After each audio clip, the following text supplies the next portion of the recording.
तुकाराम मुंढे साहेबांची मुलं एक गोष्ट स्वाभिमानाने बोलू शकतात, ती म्हणजे तुमचा बाप इमानदार आहे. इतर अधिकाऱ्यांची पोरं ही गोष्ट बोलणारच नाहीत. कारण त्या पोरांना देखील माहिती असतं, की आपल्या बापाने कोणत्या मार्गाने पैसा आणलेला आहे, किती गोरगरिबांना लुटलेला आहे, किती पैसा आपल्या बँक अकाउंटमध्ये टाकलेला आहे, किती पोते आपल्यासाठी भरलेले आहेत, किती गाद्या आपल्यासाठी भरलेल्या आहेत, किती जमिनी सर्वसामान्य दुसऱ्या पाहुण्यांच्या नावाने केलेल्या आहेत. या सगळ्या गोष्टी त्या पोरांना माहिती असतात, कारण याच प्रॉपर्टीचे ते वारसदार असतात. पुढे जाऊन या प्रॉपर्टी त्याच पोरांच्या नावाने रजिस्टर होणार. हे गिफ्ट दिलं, ते गिफ्ट दिलं म्हणून या प्रॉपर्टी त्यांच्या नावाने पुन्हा एकदा रजिस्टर होणार. याची कल्पना आपल्याला सगळ्यांना असतेच मित्रांनो. मित्रांनो, या अधिकाऱ्यांनी पूर्णतः या प्रशासकीय सेवेला धंदा बनवून ठेवलेला आहे. एकदा परीक्षा पास केलं, की अख्ख्या आयुष्यभर पैसे चुकीच्या मार्गाने कसे कमवायचे याच्यामध्येच हे विचार करत बसतात. इमानदारी राहिलेली नाहीये. ज्या इमानदारीने यांनी काम करायला पाहिजे, ते काम सोडून मित्रांनो हे तळवे चाटतात ते त्या मोठ्या-मोठ्या आमदारांचे, मोठमोठ्या खासदारांचे, मंत्र्यांचे.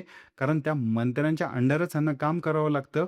जर त्या मंत्र्याप्रमाणे वागलं नाही, तर यांच्यासोबत कुठल्या गोष्टी घडतील हे यांना देखील माहिती असतं. म्हणूनच मित्रांनो, यांना जरी एखादा परमनंट चांगला अधिकारी जरी असला, तरी देखील त्या सिस्टममध्ये करप्ट होऊन जातो. परंतु काही-काही अधिकारी जे असतात ते स्वाभिमानी असतात.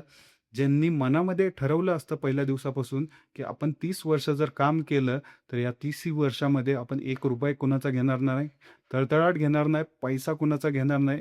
सर्वसामान्य लोकांची सेवा करणार. गोरगरीब जनतेसाठी आपण या प्रशासकीय सेवेमध्ये आलेलो आहे आणि या प्रशासकीय सेवेमध्ये आपलं नाव करून आपल्याला बाहेर पडायचं आहे. आपल्या कामामुळं लोकं ओळखलं पाहिजेत.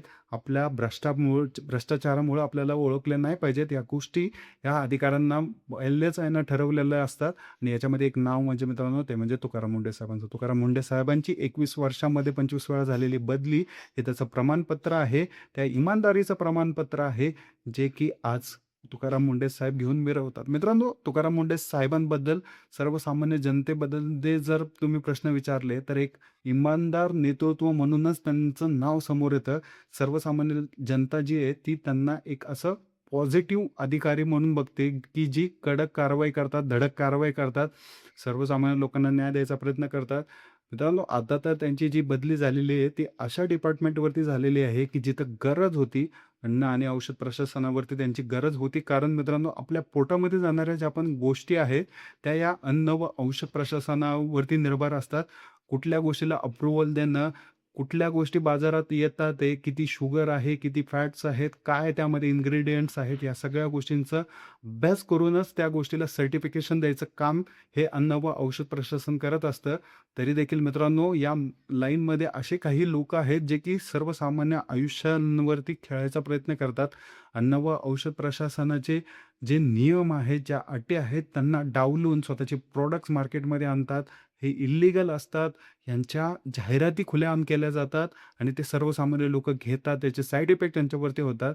एवढंच नव्हे मित्रांनो, दैनंदिन जीवनामध्ये ज्या गोष्टी आपण खातो, त्यामध्ये पनीर असेल, खवा असेल, तूप असेल, या गोष्टी देखील भेसळयुक्त येतात आहे आणि याच गोष्टींवरती कारवाई होतीये.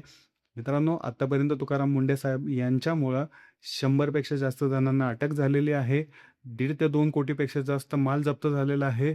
गुटख्यावरती कारवाई होते. महाराष्ट्रामध्ये गुटखा बंद आहे, तरी खुलेआम विकला जातो. या गुटख्यावरती कारवाई होतीये. जे गुटखा विकतंय त्याच्यावरती कारवाई होतीये. जे गुटखा सप्लाय करतंय त्याच्यावरती कारवाई होतीये. सगळ्या लोकांवरती जे की अशा फालतू गोष्टींमध्ये सामील आहेत, जे की सर्वसामान्य लोकांच्या आयुष्यावरती खेळायचा प्रयत्न करतात. ते त्यांच्या आयुष्याशी खेळून त्यांना अक्षरशः पूर्णतः डॅमेज करायचा प्रयत्न करतात आहे. अशा लोकांवरती कारवाई हे तुकाराम मुंढे साहेब करतात आहे आणि याचमुळं त्यांचं कौतुक आता पण केलं जातं आहे. मित्रांनो, याच्या आधी पण ज्या पण डिपार्टमेंटवरती ते गेले, तिथं कारवाया केल्या, धडक कारवाया केल्या. मोठ्या प्रमाणात कारवाया करून मित्रांनो, तिकडे सगळंच डिपार्टमेंट जे आहे ते नियंत्रणात आणायचा प्रयत्न त्यांनी केला. या गोष्टी आपण पाहिलेल्याच आहेत. नक्कीच आता तुकाराम मुंढे साहेबांची या कामामुळं पुन्हा एकदा बदली होतीये का? हा प्रश्न देखील आता डोक्यात येतोय. कारण चांगलं करायला लागलं, की आपल्या इथं एक नियम आहे, की त्याची ट्रान्सफर करा, त्याला बदली करून टाका, त्याला दुसऱ्या डिपार्टमेंटमध्ये शिफ्ट करा. या गोष्टी आपल्याला तर माहितीच असतात आणि आता काय होईल तुकाराम मुंढे साहेबांसोबत हे पण बघणं गरजेचं आहे. नक्कीच यामुळंच मित्रांनो, यांच्या या कामामुळं यांच्या या सगळ्या व्यवस्थित कामामुळं, कडक कारवायामुळं आणि महत्त्वाची बाब म्हणजे मित्रांनो, एवढ्या वेळा त्यांचा ट्रान्सफर झालेला आहे. एकाही आमदाराला, मंत्र्याला ॲडजस्ट करत नाहीत ते. स्वतःचं जे काम आहे ते काम करतात आणि या कामामुळंच त्यांना ओळखलं जातं आणि याचाच त्यांना मित्रांनो, या सगळ्या कामाची इमानदारी म्हणून जी पोचपावती भेटते त्यांना, जे प्रमाणपत्र भेटतं, ते म्हणजे इमानदारीचं प्रमाणपत्र भेटतं. इतर अधिकाऱ्यांची पोरं कधीच आयुष्यात बनणार नाहीत मित्रांनो, की आमचा बाप इमानदार आहे. परंतु तुकाराम मुंडे साहेबांची मुलं हे इमानदारीने बोलू शकतात, की आमचा बाप इमानदार आहे. नक्कीच मित्रांनो, तुकाराम मुंडे साहेबांबद्दल तुम्हाला काय वाटतं कमेंट करून सांगा. भेटूया पुढच्या व्हिडिओमध्ये. जय हिंद, जय महाराष्ट्र.